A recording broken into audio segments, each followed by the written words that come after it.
Good morning and welcome to Our Issues Milwaukee. I'm your host, Andrea Williams. June is Men's Health Month. It's celebrated across the country with screenings, health fairs, and other health education and outreach activities. And the purpose is to heighten the awareness of preventable health problems and encourage early detection and treatment of disease among men and boys. My first guest is Darryl Davidson. He is the Men's Health Manager for the City of Milwaukee Health Department. Good morning, Darryl. Good morning. Always good to see you. And the City of Milwaukee Health Department, you offer a one-stop shop for men's health. So let's talk about the Men's Health Center and what it is you offer. We have a public health nurse who takes a look at where the men are as far as their health concerns. There's an assessment. They get an idea of whether the men have health insurance, if they have been seeing a doctor regularly. Ultimately, what we're trying to do is find out if there's anything that's impacting their health that the men don't think about. Often that could be unemployment or something going on in the family. We have many resources where we can direct the men to so that they can be assisted. And so the things that a lot of times people don't think about, like you were just saying, if someone is dealing with the stress of trying to find a job, etc., they may have a headache and attribute that headache to the stress. However, it could be high blood pressure and you kind of keep blowing it off. High blood pressure sometimes leads to stroke, and the rest is a domino effect. So this is how those assessments come into play. Often what we see is exactly what you just said. They have no idea what could be causing a problem.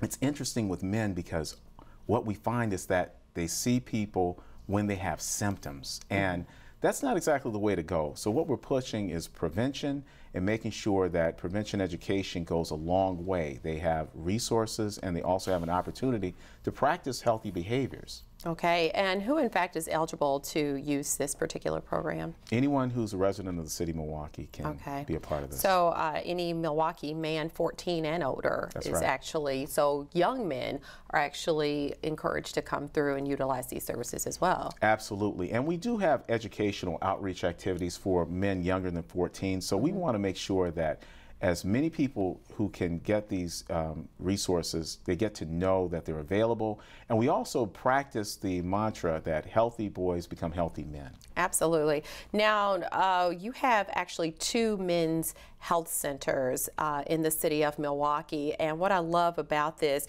not only are you focusing on just the health aspect of things, you look at counseling for housing assistance, also job information, fatherhood programs, and then of course you've got drug and alcohol counseling as well. So all of these things are offered. Where in fact are these two locations in the city? We have the original location, which is the Keenan Health Center at 3200 North 36th Street in Milwaukee in the central city, and we also have the Northwest Health Center at 7630 West Mill Road. Both are on the bus line, and we have a variety of opportunities to get people assistance with some of our partners relating to transportation if they do have issues. Okay, and there is a phone number where people can call and maybe get more information on what we've talked about or set up an appointment, which is what this is all about. 414-286 6756. 55. There we go. So I'll say that again, 414-286-6755. Yes. Gotcha. Now let's discuss some of the health statistics for men who are living in our city. They have higher rates of heart disease, cancer-related deaths, homicide, suicide, all these things.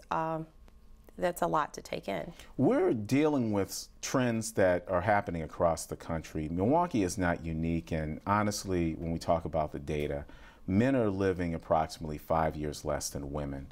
And it has nothing to do with the Y chromosome. It has more to do with lifestyle. It has more to do with behavior that's associated with things that they did when they were children. So for example, if they were taught to ignore pain or walk it off, if they really had a serious injury, they would ignore it to the point where they might end up going to the emergency room. And those types of habits going into middle age and older adulthood, those are the types of things that lead to a shorter lifespan. Yeah, and the interesting thing is that men specifically in the city of Milwaukee, they have these higher rates of all the things we've mentioned over Wisconsin men overall and men in the U.S. It is true. Now, we do attribute much of that to unemployment, and if people are experiencing things such as coming out of incarceration, they probably will have a lower opportunity for employment. The stress that goes along with living conditions. We recognize that one of the things that makes Milwaukee different is that there is a larger homicide rate if you make comparisons to similar sized cities. So that will affect the stress level of some of the people in the environment too. It's not that the men can't live longer. It's just a matter of identifying some of the things that are hurting our opportunities so that they can get healthy food, practice behavior that's going to allow them more physical activity. If they did have a life-sustaining job, in many cases, many of them would be able to move into environments where the stress level would be less. And we're looking at things like that. We have so many partners in the city who are available, and many of them you've interviewed. They're available to assist these men, whether they have difficulty with the stress that comes from their home environment or from their community. They have the opportunity to enroll in continuing education classes, housing. If that's an issue, we work with the Housing Authority as well as the Milwaukee Rescue Mission and other partners. So there's opportunities. We just need to see them first, and then we can tell them these are the options for you. We even have within our health department the Community Health Access Program for those individuals who do not have health insurance. So if that's a focus of stress, we can alleviate some of that too. Okay, that's what people want to hear. And another health concern in our city obviously is HIV infection. And I can just go down the line on some of these stats. 36% of new HIV cases were among young people ages 15 to 29. 59% of new HIV cases reported are among minorities, and 78% of new HIV cases reported were among gay men. So it's important to point out that the Milwaukee Health Department does have programs set up where people can be tested. They don't have to give their name or any of those things, but it's important for people to know their status. It is true. It's important to know the comprehensive health status for everyone. I mean, let's face it, there are some individuals who might live with HIV for years. They have the opportunity to come to the City of Milwaukee Health Department and get confidential testing and counseling that goes along with it, because unlike many years ago, there are treatments and there are effective programs that extend people's lives. So we're looking forward to people trusting some of those confidential resources. Yeah, and we should mention it's free and confidential. And the Men's Health Network, they report that the biggest killers of men are heart disease, stroke, suicide, prostate cancer, and lung cancer. So my question, and I'm probably speaking for a lot of women out there, why are men so stubborn, and why is it so hard to get you guys, some of you guys, to go to the doctor? We have an expression, we call it the terrible twos, when men are too below 21, they're too young. Between the ages of 20 and 40, they're too busy, and after 40, they're too scared. So we look at things like that. It may not be stubbornness per se. I mean, I would be the first one to admit that often men will require some nudging or reminder on their schedule. It's not that they don't care about their health, but it's not the first thing that comes to mind when there's immediate concerns. So something more immediate would be, do I have food? Do I have clothing? Do I have shelter? And if they don't have that, they're probably not going to have health that's going to be adequate. But the fact is, the immediate need needs to be met first, and that's what a lot of men are thinking about. Yeah, and I've met men and talked about this whole scenario, and they'll say, well, it's hard for me to get off work to go see a doctor, or I feel fine, or I work out every day. And you know, that is just still not enough to give you that ease of mind that everything is a-okay with you. My father plays tennis every single day, rides his bike for miles, and this past year he was diagnosed with stage 3 colon cancer, and I'm very happy to say that he's doing very well and he's cancer free. But you know, he was one of those people who's like a picture of health, and then this happened out of nowhere. And this is why it's important for men to just set up an appointment and just make sure everything's okay. And there are certain ages where people should get certain tests, right? Absolutely, and it's a matter of consistency, and that's where the comparison is being made generally.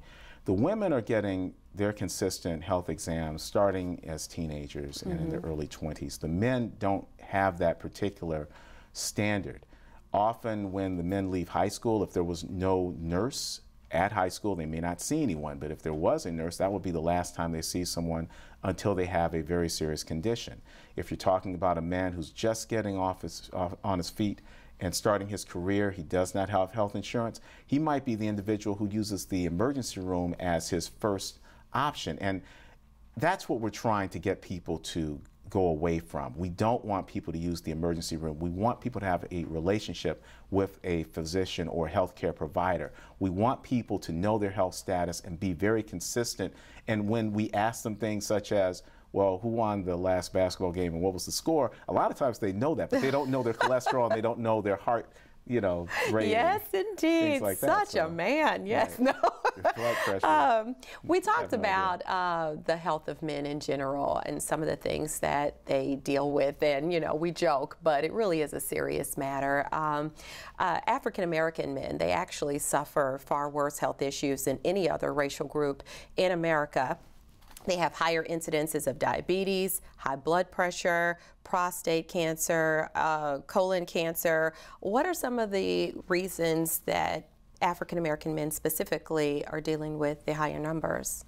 Part of the reason starts off with what we were talking about before. If you're not having regular checkups, you have no idea what your status is.